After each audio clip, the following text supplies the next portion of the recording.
దేవునికి స్తోత్రములు. మీ అందరికీ నా వందనాలు. మీడియా ద్వారా మరొకసారి మిమ్మల్ని కలుసుకోవడానికి దేవుడు మహాకృపనిచ్చినందుకే స్తోత్రాలు చెల్లిస్తున్నాం. వాక్యాన్ని చదువుకుందాం. కీర్తనల గ్రంథము 27వ కీర్తన 4వ చరణాన్ని చదువుతూ ఉన్నాను. యెహోవా యొద్ద ఒక వరం అడిగి తిని దానిని నేను వెతుకుచున్నాను. యెహోవా ప్రసన్నతను చూచుటకును ఆయన ఆలయంలో ధ్యానించుటకును నా జీవిత కాలమంతా నేను యెహోవా మందిరములో నివసింపగోరుచూ ఉన్నాను. ప్రార్థన చేసుకుందాం. మహిమ కలిగిన మా తండ్రి, మరొకసారి మీడియా ద్వారా నీ బిడ్డలను కలుసుకోవటానికి మీరు ఇచ్చిన మహాకృపకై వందనాలు. నీ ప్రసన్నత నాతో ఉంచండి. నీ పరిశుద్ధాత్మ తోడుంచి నాతో మాట్లాడి మీ నామానికే మహిమ ఘనత ప్రభావాలు పొందుకొనమని యేసు నామమున అడుగుచున్నాము తండ్రి. Amen, amen. ప్రియమైనటువంటి దేవుని బిడ్డలారా, ఇక్కడ చదివినటువంటి వాక్య భాగాన్ని మనము చూసినట్లయితే దావీదు భక్తుడు 27వ కీర్తన 4వ చరణాన్ని మనం చూసినట్లయితే ఆయన అంటున్నాడు, ఒక వరం అడుగుచున్నాను, దానిని నేను వెతుకుతున్నాను. అదేమంటే యెహోవా ప్రసన్నతను చూచుటకును ఆయన ఆలయములో ధ్యానించుటకును నా జీవిత కాలమంతా యెహోవా మందిరములో నివసించుటకు నేను కోరుతూ ఉన్నాను అంటున్నాడు ఆయన. ఎంత అద్భుతం! వరం ఒకటే, 3 ఆశీర్వాదాలు ఈ వరములో ఆయన మెలికెట్టి దేవుని అడుగుతున్నాడు. ఎంత అద్భుతం! దావీదుని గురించి మనం చూసినట్లయితే మరి యెషయా కుమారులలో లేస్ట్ కుమారుడైన గొర్రెలు కాసుకునేటటువంటి వాడిని దేవుడు పిలిచి గొప్ప చక్రవర్తిగా ఇశ్రాయేలుల మీద చేసి రాజ్యభారాన్ని ఆయనకు అప్పగించి ఉంటే ఆయన 150 కీర్తనలు రాసినట్లుగా దేవుని యొక్క వాక్యంలో ఉంది. పచ్చని ఒలీవ మొక్కనై నీ మందిరావరణలో నివసించాలని నాకు ఆశయ్య అంటాడు ఆయన. 122వ కీర్తన 1వ చరణం అంటాడు, యెహోవా మందిరమునకు వెళ్ళుదము రమ్మని జనులు నాతో అనినప్పుడు నేను సంతోషించాను అంటాడు. అలా ఎన్నో కీర్తనలో ఎన్నో రకరకాలుగా ఆయన రాసి ఉంచాడు. ఇప్పుడైతే ఆయన అంటున్నాడు, ఒకే వరం అడుగుతున్నాను, 3 ఆశీర్వాదాలను మెలిగిపెట్టాడు. దేవునికే మెలిగిపెట్టి చక్కగా అడుగుతున్నాడు ఆయన. దేవునికి స్తోత్రం కలుగునుగాక. అవును ప్రియమైనటువంటి దేవుని బిడ్డలారా, ఒక వరము మనమైతే ఏం చేస్తామంటే, ప్రవ్వా నాకు మోటార్ సైకిల్ ఇచ్చావు, ఒక కారు అయ్యా అంటాం. ఆ కారు ఇచ్చిన తర్వాత ప్రవ్వా మంచి కారు ఇచ్చావు, మంచి బిల్డింగ్ ఇయ్యా అంటాం. అంటే ఒకటి పోయిన తర్వాత ఒకటి ఆయన ఇస్తూ ఉంటే మనం అడుగుతూ ఉంటాం. ఆయన అలాంటిని ఏమి అడగలేదు, కానీ యెహోవా ప్రసన్నతను చూడాలి, ఆయన మందిరములో ఉండాలి, నా జీవిత కాలమంతా ఆయన సన్నిధిలో ఉండాలనేటటువంటి ఆశ అంటున్నాడు. ఎందుకంటే దేవుని మందిరాన్ని కట్టాలనేటటువంటి ఆశ దావీదు మహారాజుకు ఉంది. అప్పటికి మందిరం కట్టబడలేదు. మందిరం కట్టాలని, ఆ మందిరంలో ఆయన ప్రసన్నతను చూడాలని ఎంతో ఆశపడుతూ ఉన్నాడు. దేవునికి స్తోత్రం.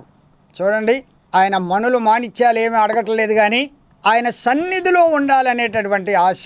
అలాగే నిర్గమకాండం 33వ అధ్యాయంలో కూడా చూసినట్లయితే మోషే ఇశ్రాయేలును నడిపించి వాళ్ళు అక్కడ పాపము చేసినప్పుడు దేవుడు అన్నాడు, వీళ్ళు తిరుగుబాటును ద్రోహమును చేయి జనులై ఉన్నారు, నేను మీతో కూడా రాను అంటే మోషే దేవుని సన్నిధికి వెళ్ళి అంటాడు, నీ సన్నిధి మాతో రాని ఎడల ఒక్క అడుగు కూడా నేను వేయను అంటాడు.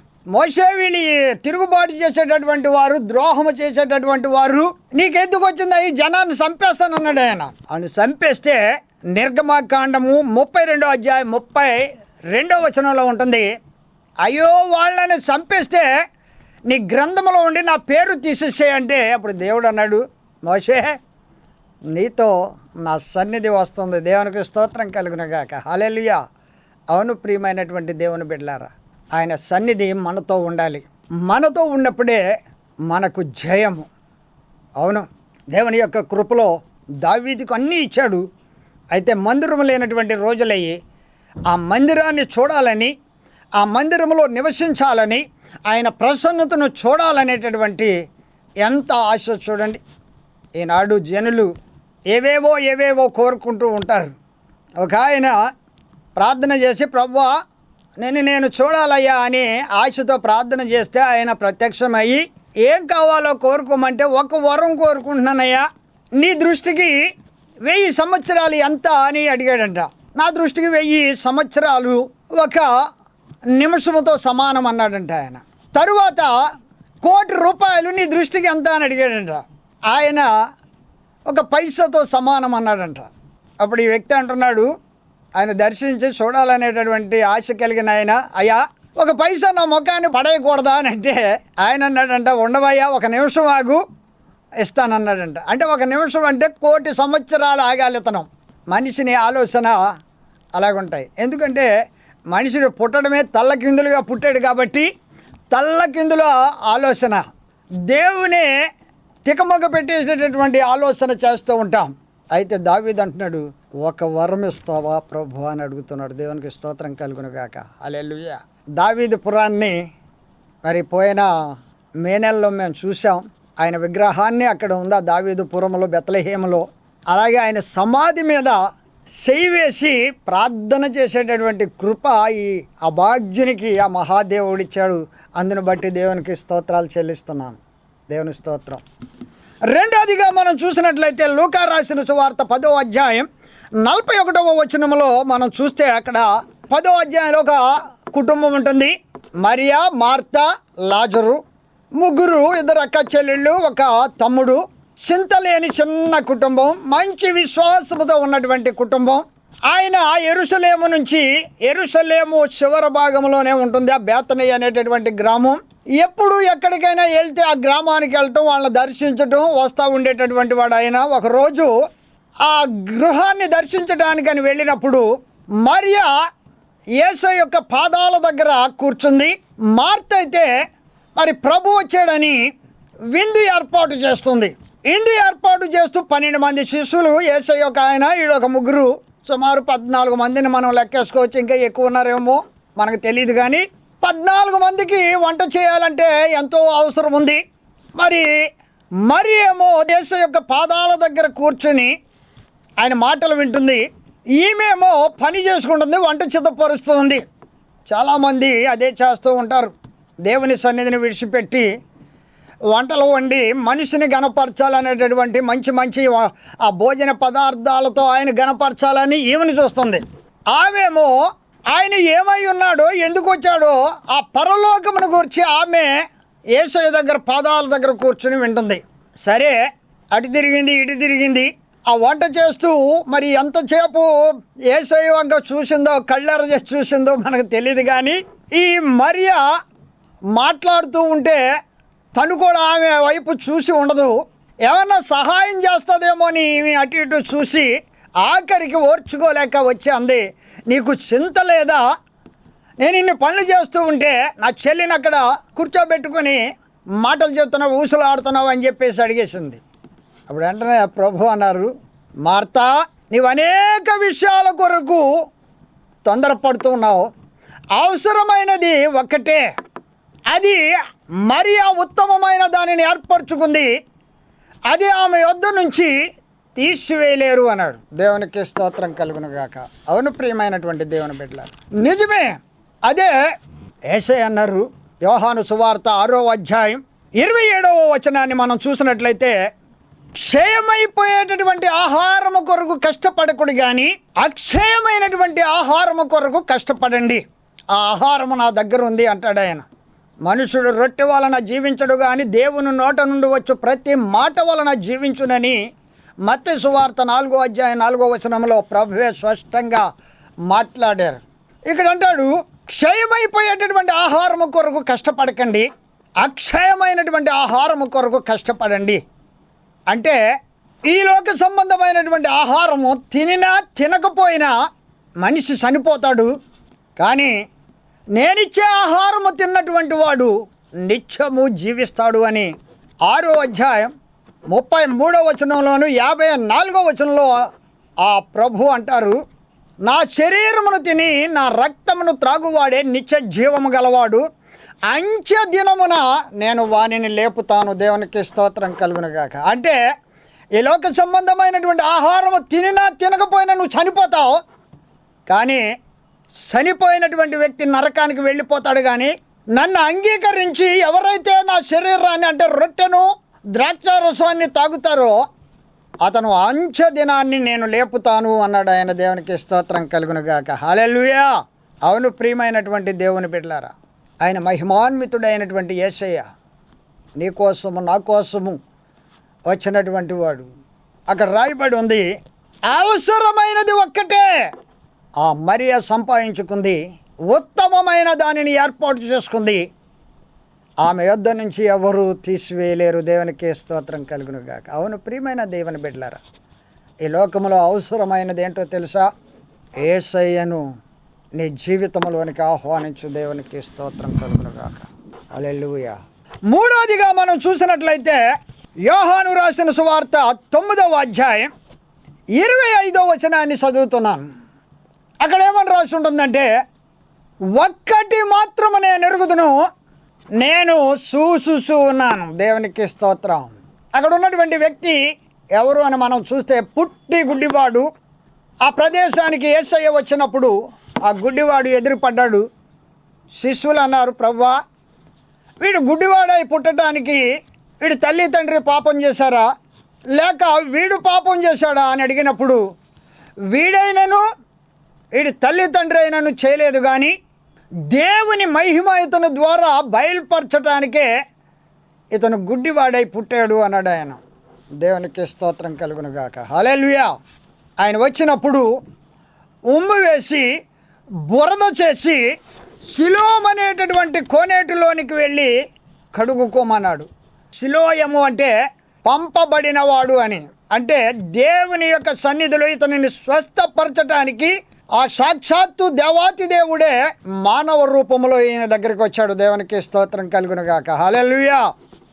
అవును ప్రియమైనటువంటి దేవుని బిడ్డలారా, ఆ సిలోహం అనే కోనేటిలోనికి వెళ్ళి కడుగుకున్న తరువాత ఇతడు చూపు పొందితే అక్కడ ఉన్నటువంటి పరిచయులు శాస్త్రులు ఇతను అంటున్నారు, ఇతను రోజు భిక్షమెత్తుకునేవాడు కదా, రోజు మనం చూస్తున్నాం కదా, ఇతనికి చూపు ఎలా వచ్చింది అని ఒకరు అనుకుంటూ అతన్ని అడిగారు. అతన్ని అడిగితే ఆయన అన్నాడు, 9వ అధ్యాయం 8 నుంచి 11 వచనాలు చదివితే అక్కడ అంటాడు, యేసు అనేటటువంటి ఒక మనుషుడు నన్ను స్వస్థపరిచాడు అన్నాడు. దేవునికి స్తోత్రం. ఆయన యేసు అనగా రక్షకుడు అని, పాపులను రక్షించుటకు యేసు క్రీస్తు ఈ లోకమునకు వచ్చననే వాక్యము నమ్మదగినది, పూర్ణ అంగీకారమునకు యోగ్యమైనది, అట్టివారిలో నేను ప్రధానుడనని పౌలు భక్తుడు సెలవిచ్చినట్లుగా పాపులను రక్షించటానికి వచ్చాడు అని, రక్షకుడు అని యేసయ్య అనగా. దేవునికి స్తోత్రం. అక్కడికి వాళ్ళ అనుమానం తీరలేదు. మరలా అతన్ని పిలిచి అడిగారు, ఆయన పాపియో కాదో నేను ఎరగను, కానీ ఆయన ఒక ప్రవక్త అన్నాడు. దేవునికి స్తోత్రం. 9వ అధ్యాయం 17వ వచనంలో చదివితే ఆయన ఒక ప్రవక్త అన్నాడు. తరువాత తల్లిదండ్రులను పిలిచి అడిగారు, ఈ గుడ్డివాడు నీ కుమారుడేనా అంటే, ఎందుకంటే సమాజంలోంచి ఎలివేసేయాలనేటటువంటి ఆలోచనతో వాళ్ళు అడుగుతూ ఉంటే వాళ్ళు తల్లిదండ్రులు అన్నారు, వయసు వచ్చిన వాడు నా కొడుకు, చిన్నపిల్లవాడు కాదు, గనుక వాడినే అడగండి, వాడే సమాధానం చెప్తానంటే ఆయన అన్నాడు. 25వ వచనాల్లో మనం చూస్తే అంటాడు, ఒకటి మాత్రం ఎరుగుదును, నేను ఒకప్పుడు గుడ్డివాణ్ణి, ఈ లోకం ఏమి చూసినటువంటి వాడిని కాదు, కానీ ఇప్పుడు చూస్తూ ఉన్నాను. దేవునికి స్తోత్రం కలుగునుగాక. హల్లెలూయా. అవును ప్రియమైనటువంటి దేవుని బిడ్డలారా, 25వ వచనంలో అంటాడు, నేను గుడ్డివాడనై ఉండి చూస్తూ ఉన్నాను. 31వ వచనంలో ఉంటుంది, దేవుడు పాపుల మనవి ఆలకించడని ఎరుగుదును, ఎవడైనను దైవభక్తుడయ్యుండి ఆయన చిత్తము చొప్పున జరిగించిన ఎడల ఆయన వాని మనవి ఆలకించును. వీళ్ళు అన్నారు, ఆడు ఎలా చూశాడు, ఎలా చూడగలిగాడు అని అంటే, ఆ గుడ్డివాడు అంటున్నాడు, మీరు కూడా ఆయన శిష్యులు అయిపోవాలని చూస్తున్నారా అని అంటే, వాళ్ళు అన్న మాట ఏంటంటే, నీవే వాళ్ళ శిష్యుడివి, మేం మాత్రం కాదు అన్నారు. దేవునికి స్తోత్రం కలుగునుగాక. అవును ప్రియమైనటువంటి దేవుని బిడ్డలారా, ఈనాడు లోకంలో మనం చూస్తే ఎంతోమంది కళ్ళుండి చూడలేనటువంటి గుడ్డివారు. యేసయ్య అన్నాడు వీళ్ళని, మీ కన్నులు చూస్తున్నాయి కనుక అవి ధన్యులు, మీరు కన్నులుండి అందులైన మందమతులారా అన్నాడు ఆయన. అందులైనటువంటి మార్గదర్శులారా అన్నాడు. నిజమే ప్రియమైనటువంటి దేవుని బిడ్డలారా. ఒక చెల్లి వచ్చి నా దగ్గర అంది, అన్నయ్య ఉద్యోగం ఉంది, మరి జీతం వస్తుంది, దానింటికే వెళ్తాడు, దాని పిల్లల్నే చూస్తాడు, దాని పిల్లలకే ఫీజులు కడతాడు, నా బిడ్డలను చూడ్డానయ్య, నా బిడ్డల్ని కనీసం ఒక పాల ప్యాకెట్ కూడా తెచ్చి నా బిడ్డలకి ఇవ్వడు అని బోరుమని ఏడ్చింది. ఎవరు ప్రియమైన దేవుని బిడ్డలారు వీళ్ళు? కన్నులుండి చూడలేని గుడ్డివాళ్ళు. కష్టపడినటువంటి కష్టార్జితాన్ని పరుల ఇంట చేర్చి భార్యా బిడ్డల్ని హింసించి వచ్చిన జీతాన్నంతా కూడా నాశనం చేసి సామెతల గ్రంథం 5, 6, 7 అధ్యాయాలు చదివితే ఏషా సాంగత్యము చేయువానికి రొట్టె తునక మాత్రమే మిగులునని దేవుని యొక్క వాక్యం ఉంటే, వీళ్ళు ఏం చేస్తారంటే దేవుని యొక్క సన్నిధిలో భార్యా బిడ్డల్ని విడిచిపెట్టి వాళ్ళని దుఃఖ సాగరంలో విడిచిపెట్టేసి మరి ఏదో ఆనందపడుతున్నామని అనుకుంటారు. కానీ ఎంత భయంకరము ఆ కుటుంబం, నరక యాతన. ఆలోచిస్తే వీళ్ళు ఎవరు అని మనం చూస్తే కళ్ళుండి చూడలేనటువంటి గుడ్డివారు. దేవునికి స్తోత్రం కలుగును గాక. ఇతను అంటున్నాడు, తను వెలివేసేశారు, యేసయ్య వచ్చి పరామర్శించాడు, నమ్మిక పోకుండా నీవు కాపాడుకోమని చెప్పాడు. దేవునికి స్తోత్రం కలుగును గాక. హల్లెలూయా. కన్నులుండి చూడలేవా, చెవులుండి వినగరావా, యేసుని పిలుపు వినలేవా, కదలి రావా, కదలి రావా, కదలి రావా, కదలి రావా, ఇదే తరుణం ప్రభుని స్వరము వినగలేవా, ఆ ప్రభువే సిలువ మోసాడు, ఆ ప్రభువే సిలువ మోసాడు, నీ కోసం వేదన చెందాడు, బలి అయినాడు, కదలి రావా, కదలి రావా, కదలి రావా, నీ పాపపు బ్రతుకునంతయును వదలి నీవు మనిషిగా మారాలి, నీ రోత బ్రతుకునంతయును విడచి నూతనముగా మారాలి, నీ రోత బ్రతుకునంతయును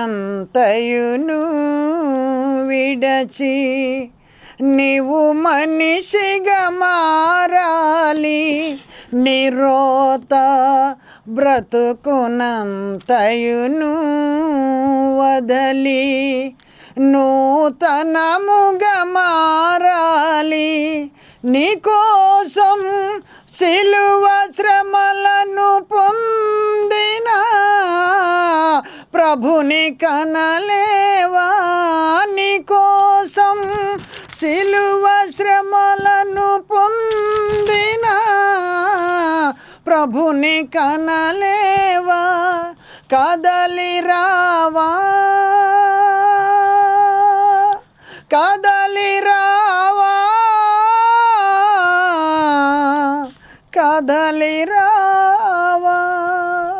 ఎంతకాలం కన్నులుండి అంధుడిగా జీవిస్తావు? తల్లిదండ్రులకు భారమై, భార్యా బిడ్డలకు భారమై కష్టించిన కష్టార్జితం పరుల ఇంటికి చేర్చి గుడ్డివాడిగా ఎంతకాలం జీవిస్తావు? నీ కోసం సిలువ శ్రమలను అనుభవించినటువంటి యేసయ్య 2 చేతులు సాసి పిలుస్తూ ఉన్నాడు. రా, ఆయన దగ్గరకు వచ్చి శరణు వేడుకో. నీ జీవితాన్ని అద్భుతంగా ఆయన మార్చేస్తాడు. దేవునికి స్తోత్రం కలుగునుగాక. హల్లెలూయా. 4వదిగా చూసినట్లయితే అపోస్తలుడైనటువంటి పౌలు భక్తుడు అంటాడు, ఫిలిప్పీయులకు రాసినటువంటి పత్రిక 3వ అధ్యాయం 13వ వచనాన్ని నేను చదువుతున్నాను. ఇది వరకే పట్టబడితేనని నేను ఎరుగుదును, ఒకటి మాత్రము చేస్తూ ఉన్నాను, ఏనుకున్న వాటినన్నిటిని మరచి ముందున్న వాటి కొరక ఏగిరపడుచున్న ముందుంచినటువంటి పందెములో ఓపికతో పరిగెట్టుచూ ఉన్నాను అంటాడు. దేవునికి స్తోత్రం. ఒకప్పుడు ఆయన దోషకుడు, హింసకుడు, హానికరుడు, క్రైస్తవుని హింసించి దూషించి చంపేసినటువంటి వాడు. ఆయన అంటున్నాడు, ఒక్కటి మాత్రము చేస్తున్నాను, ఎందుకంటే దేవుని బిడ్డల్ని హింసించాను, చంపాను. ఇప్పుడు సమస్తాన్ని నా ప్రభు కొరకు ఖర్చు పెడుతూ నా ముందుంచినటువంటి సువార్త పందెములో ఓపికతో పరిగెట్టుచూ ఉన్నాను అంటున్నాడు. దేవునికి స్తోత్రం కలుగునుగాక. హల్లెలూయా. ఏవేవి నాకు లాభకరములై ఉన్నాయో అవన్నిటినీ నష్టపరుచుకొని ధర్మశాస్త్ర సంబంధమైనటువంటి నా నీతిని గాక క్రీస్తునందల నీతి చేత గురి యొద్దకే పరిగెట్టుచూ ఉన్నాను అంటున్నాడు ఆయన. దేవునికి స్తోత్రం కలుగునుగాక. హల్లెలూయా. అవును ప్రియమైనటువంటి దేవుని బిడ్డలారా, యేసు ప్రభు నిన్న నేడు ఏకరీతిగా ఉన్నటువంటి దేవుడు, పాపులను రక్షించడానికి ఈ లోకానికి వచ్చినటువంటి దేవుడు. దేవునికి స్తోత్రం కలుగునుగాక. హల్లెలూయా. ఒక ఆయనంట నామ దాటిస్తూ ఉన్నాడంట. నామ దాటిస్తూ ఉండగా ఒక పండితుడు వచ్చి ఏరు దాటాలి, ఆ నావలో కూర్చున్నాడు. నావ తీస్తున్నాడు. అతను తీస్తూ ఉండగా ఆ నావ బయలుదేరుతూ ఉండగా ఈ కూర్చున్న అతను అన్నాడంట, ఈయన మహాపండితుడు, నీకు శాస్త్రాలు ఏమన్నా వచ్చా అన్నాడంట. నాకే శాస్త్రం రాదయ్యా అన్నాడంటే నామ తీసే ఆయన. భూగోళ శాస్త్రం అన్నా వచ్చా అన్నాడంట. అసలు భూగోళ శాస్త్రం కాదు, ఏ శాస్త్రాలు రావయ్యానంటే ఆయన అన్నాడంట, నీ జీవితంలో 20% వృధా చేసేసావు కదంటే అన్నాడంట. మరలా కొంత దూరం వెళ్ళిన తర్వాత పోనీ ఖగోళ శాస్త్రం అన్నా వచ్చా అని అడిగాడట. అయ్యా బాబయ్యా, నాకు చదువు లేదు, సంధ్య లేదు, ఖగోళ శాస్త్రం ఏంటో నాకు తెలియదయ్యా, నాకు అసలు ఏమీ తెలియదు అన్నాడంట. అరే రే రే రే నీ జీవితంలో 40% వృధా చేసేసావు నీ జీవితాన్ని అన్నాడంట. మరలా కొంత దూరం వెళ్ళిన తర్వాత ఆరోగ్య శాస్త్రం అన్నా వచ్చా అన్నాడంట. ఆరోగ్య శాస్త్రం, ఏ శాస్త్రం నాకు రాదయ్యా, నాకు అసలే ఏమి ఇజ్జలేని పామరుడును అంటే, అరే రే నీ జీవితంలో 60% వృధా చేసేసావు అన్నాడట. ఈలోపు ఆ నావ వెళ్ళి వెళ్ళి వెళ్ళి వెళ్ళి ఒక సుడిగుండంలో చిక్కుకుంటూ ఉంటే నామ తీసే అతను అన్నాడంట, అయ్యా ఈత శాస్త్రం వచ్చా అండి తమరికి అన్నాడంట. ఈత శాస్త్రం ఏటో అన్నాడండి ఈయన. మా నావ సుడిగుండంలోకి వెళ్ళిపోతుంది, ఈత శాస్త్రం వస్తే బయటికి వెళ్ళగలుగుతాం, లేకపోతే 100% నీ జీవితం వృధా అయిపోతుంది అన్నాడంట. దేవునికి స్తోత్రం. సరాసరి వెళ్ళి ఆ సుడిగుండంలో నామ మునిగిపోయింది. ఇతను అన్నాడంట, ఈత శాస్త్రం ఉంటే రా నాతో, ఈత శాస్త్రం నాకు వచ్చన్నాడంట. దేవునికి స్తోత్రం కలుగును గాక. ఈత శాస్త్రం నాకు వచ్చని చెప్పి ఇతను ఈదుకుని దరికొచ్చేసాడు. అన్ని శాస్త్రాలు తెలుసున్నటువంటి ఆయన 100% నశించిపోయాడు. దేవుని స్తోత్రం. అవును ప్రియమైనటువంటి దేవుని బిడ్డలారా, ఎన్ని శాస్త్రాలు వచ్చినా, ఎంత పండితుడు అయినా, ఎంత విద్యావేత్తవైనా, ఖగోళ భూగోళ ఏ శాస్త్రం, వైద్య శాస్త్రము, విద్యాశాస్త్రం, ఏ శాస్త్రము తెలుసున్నా యేసు శాస్త్రము తెలియకపోతే 100% నీ జీవితం వృధా అనేటటువంటి సత్యం మర్చిపోవద్దు. దేవునికి స్తోత్రం కలుగును గాక. హల్లెలూయా. అవును ప్రియమైనటువంటి దేవుని బిడ్డలారు, ఈ లోకానికి వచ్చినటువంటి మహిమాన్వితుడు ఆయన. కన్య మరియ గర్భాన జన్మించి 33.5 సంవత్సరాలు జీవించి మానవాళి పాపాన ఆయన భుజాన మోసి కల్వరి యాగాన్ని చేసి సిలువలో నేరము చేయనటువంటి ఆయన నేరస్తుల మధ్యన సిలువ వేయబడి సిలువలో 7 స్వరాలు మాట్లాడి యూదులను, శాస్త్రులను, పండితులను ఒక సవాలు విసిరి, నాలో పాపమున్నదని మీలో ఎవడైనాను రుజువు చేయగలడని సవాలు విసిరినటువంటి దేవుడు. దేవునికి స్తోత్రం. ఆయన ఒక పాట రాశాడు, ఎన్నో ఏళ్ళు గతించిపోయినవి కానీ ఈ శ్మశాన స్థలిన్ కన్నుల్ మూసిన మందభాగ్యుడు ఒక్కడైనను లేచిరాడు ఆయన చక్కని పాట రాశాడు. పాపం 70వ సంవత్సరంలో హరిశ్చంద్ర అనేటటువంటి నాటకానికి మంచి జీవం పోసినటువంటి ఆయన, మంచి స్వరం ఉన్న ఆయన హరిశ్చంద్ర పాత్ర యాక్ట్ చేసేవాడు, కిందకు వచ్చి ఫుల్ బాటిల్ కొట్టేసేవాడు. పాపం తాగి చచ్చిపోయాడు అనుకోండి. ఆ పాట నేను ఇప్పుడు ఎందుకు పాడాను అంటే, ఆయన రాసినటువంటి ఆ పాటలో ఒక మాట ఉంది, ఏమనంటే ఎన్నో ఏళ్ళు గతించిపోయినవి కానీ ఈ శ్మశాన స్థలిన్ కన్నుల్ మూసిన మందభాగ్యుడు ఒక్కడైనను లేచిరాడు. ఏమని రాశాడంటే ఎన్నో కొన్ని లక్షల వేల కోట్ల సంవత్సరాలు గతించిపోయినాయి కానీ ఈ శ్మశానంలో పాతి పెట్టినటువంటి వాళ్ళు ఒక్కడైనా కూడా లేచి రాలేదన్నాడు ఆయన. కానీ ఇప్పుడు నేను చెప్తున్నాను, ఒక ఆయన ఉన్నాడు, ఆయనే నా ప్రభు అయినటువంటి యేసు. ఈ దేవాలయాన్ని పడగొట్టండి, 3 రోజుల్లో కడతానని లేచినటువంటి మృత్యుంజయుడు. మరణపు ముళ్ళుని విరిచి మరణ వేదనను తొలగించి మరణ వేదనతో బాధపడుతున్నటువంటి వారిని నిత్య రాజ్యానికి చేర్చగలిగినటువంటి మహిమాన్వితుడు ఒకే ఒక ఆయన, నా ప్రభు అయిన యేసు. ఇష్టపడుతుంటే మన పాపములు మనం ఒప్పుకొని ఎడల ఆయన నమ్మదగిన వాడును నీతిమంతుడును గనుక సమస్త దుర్నీతి నుంచి విడిపించి ఆయన కుమార్తెలుగా చేసుకునటానికి సిద్ధంగా ఉన్నటువంటి దేవుడు. ఇష్టపడితే నీవు ఉన్న చోటనే, ప్రభా ఇంకా నేను కన్నులుండి గుడ్డివాడనై నా భార్యా బిడ్డల్ని హింసిస్తూ ఏవేవో నీవు దేవుడవు కాదని, ఎక్కడి నుంచో వచ్చావని, ఏవేవో దారి తెన్నిలేనటువంటి నా బ్రతుకును మార్చలేనటువంటి వారిని ఆరాధిస్తూ ఇంకా గుడ్డివాడిగానే జీవిస్తున్నానంటే నీవు ఉన్న చోటనే, నీవు ఉన్న స్థలంలోనే మోకరించి ప్రభువుని హృదయంలోనికి ఆహ్వానించు. నీ జీవితాన్ని, నీ కుటుంబాన్ని అద్భుతంగా ఆయన మార్చేస్తాడు. ప్రార్థన చేసుకుందాం. కృపాసత్య సంపూర్ణుడా, ప్రేమామయుడు అయిన మా తండ్రి, నీ మహోన్నతమైనటువంటి ప్రేమకై స్తోత్రాలు చెల్లిస్తున్నాను నాయన. అవును తండ్రి, దావీదు మహారాజు అంటున్నాడు, ప్రభువా ఒకటి అడుగుతూ ఉన్నాను, నీ ప్రసన్నతను చూడాలని, నీ ఆలయములో ధ్యానించాలని, నా జీవిత కాలం అంతా కూడా నిన్ను చూడాలని ఆశయ్య.